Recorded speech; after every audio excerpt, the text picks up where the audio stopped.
I've told y'all a million times what happened to me. Why do y'all want me to keep repeating it? My parents have been trying to kill me since 2020.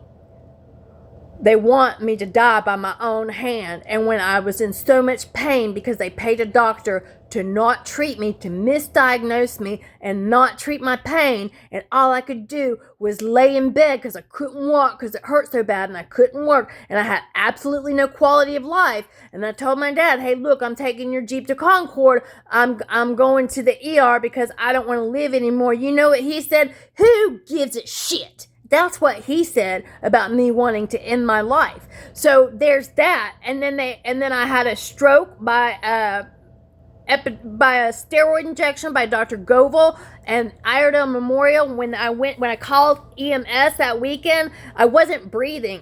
My diaphragm wasn't working. My lungs were not inflating and deflating. And I tried to tell them that, and what they said is, you're short of breath. Why aren't you taking your Klonopin? And they set the tone for the ER that I was just anxious. And the first ER doctor did check my diaphragm. He got respiratory therapy to come check my diaphragm. But the second ER doctor, they left me in the waiting room. I passed out in the waiting room and then came to. And this was the next day. Then that doctor, I asked him for a bag of electrolytes, and it made my heart rate, it made my respirations jump from like 18 to 50. And I was trying to tell him, hey, look, I work in medicine too. There's something wrong. I'm not just anxious. And he put his hand on his hip like he was flamboyant as shit. And he said, I'm not going to argue you. And turned his back on me and walked out to leave me to die. That happened at Iredale Memorial. So this is just kind of a lead up of these things. And then I had another stroke in September 2022. And when they did the MRI for that, they could see that I'd had a previous stroke and a current stroke. And I kept telling Dr. Bronstein, I'm having personality changes. And he said, it's because you're crazy. He brought his assistant, his PA, and his nurse into the room to tell me I was crazy. And when I was trying to tell him, this is neurological. And then I beg him to put me in the magnet, and he finally does. And his assistant calls me 2 hours later and says, you're having a stroke. Go to the ER. And then my dad broke his back. That was his karma for giving me a stroke. They used their directed energy weapons to give me a stroke. So finally, my dad is like abusing my mom. He's neglecting my mom. She has dementia. I call Adult Protective Services. I'm not sure if it's abuse, but it's definitely neglect. My psychiatrist has put me in charge for reporting this, or she's going to report me. And I don't know what they did with the complaint. And around that time, like, people were hacking my phone and everything, stealing my debit card. And I wasn't giving my family my new phone number, but my dad tricked it out of me. And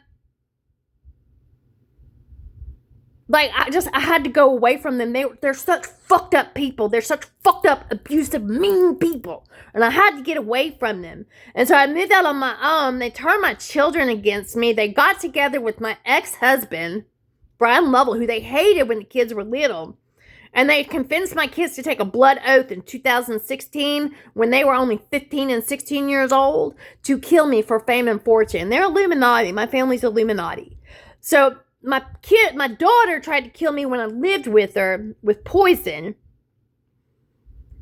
My oldest, who won't talk to me about their gender, and they think I kicked them out because they're transgender, when they said, I don't want to talk to you about my gender because if Papa knows I'm transgender, he'll write me out of the will. And then my oldest also said, when I said, I'm the one that does all the work with Grandma and Papa, why am I not in the will? They said, it's a hard world out there, and I deserve it, when they do absolutely fucking nothing.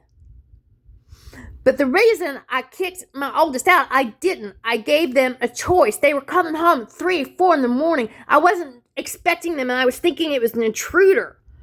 And they were coming home whenever they felt like it. They were going to their 40-year-old boyfriend's house or playing house with a 40-year-old man. And I told AJ, look, at that time I was going through iron deficient anemia and I couldn't breathe. And I had quit drinking about 6 months before, but I didn't tell anybody because everybody says, you'll never quit drinking. So I don't tell people when I quit shit. So AJ thought that I was still drinking. And I told them, look, I can't work to support you. You are 21 years old. You need to contribute to the household. Just please pay $100 rent. And they decided to leave and move in with their boyfriend. And they thought it was all about their gender when I was fucking dying taking care of an adult person. So then they hire somebody named Alfred James Marshall. He's been stalking me since 2016. And they hire him to kill me and traffic me. And then I get into this big, like, my whole apartment complex is nothing but sex traffickers and people who sell their bodies for money. But not me. And my neighbor gave me these two-way mirrors, and she said, this is for an investigation. I thought she was looking out for me. No. While I was being trafficked, she was telling me, look, when my dog doesn't behave, I put a shock collar on it and I throw it in the kennel. But she was also giving me hair supplies for my hair so it wouldn't look so frizzy. Like, how do you know my hair is frizzy? Are you watching this shit? Yeah, she's watching it. And she kept telling me, you're dominating him, meaning Alfred James Marshall, when I was trying to tell him, hey, look, what the fuck are you doing? This shit is really weird. And so, like, my whole apartment complex, Starbucks employees, federal agents, are traffickers. They trafficked, like, this, my neighbor below me who doesn't live there anymore, her mom came over, and my neighbor Kathy kept saying, you're going to be whored out for a 2 for $60 special, but your daughter's going to get the Prada and all that shit. That's what Kathy said to me. And see, the police say I'm psychotic. They won't investigate it. When I made that complaint, they came to do a welfare check on me, gave me 2 burgers that gave me diarrhea and then I ended up with strep B kidney infection that Duke Health refused to treat properly. And Piedmont Healthcare, I had to nag them to get the right antibiotic. But the burgers were from McDonald's and I got very sick from them. And so when I made that complaint, they put me in touch with somebody who used to be a federal employee, and she's like a social worker for the police department. She would pick me up every week for a month to take me to the food bank, but they have none of that on record because they said it may be in 550 somewhere, but just not your apartment number. It may have just been mixed up. They conveniently lost when they had an agent coming into my apartment every week. So anyway, I get trafficked on a FanView site.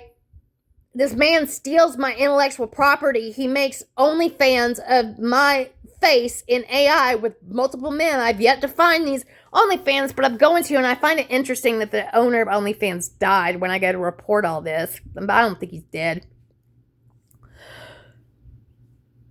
But I was on FanView, and he had my stuff on OnlyFans. He stole my Facebook account, and he says, I was once married, and it has a picture of a white woman with a black man. That is not my account, sir. You stole that.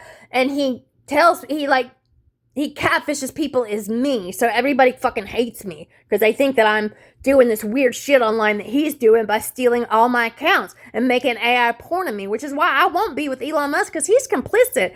He made a video about, I saw your naked pictures. Well, where the fuck did you get them from? Why are my naked pictures out there everywhere? This is a federal agent that leaks my naked pictures. The federal agent did that.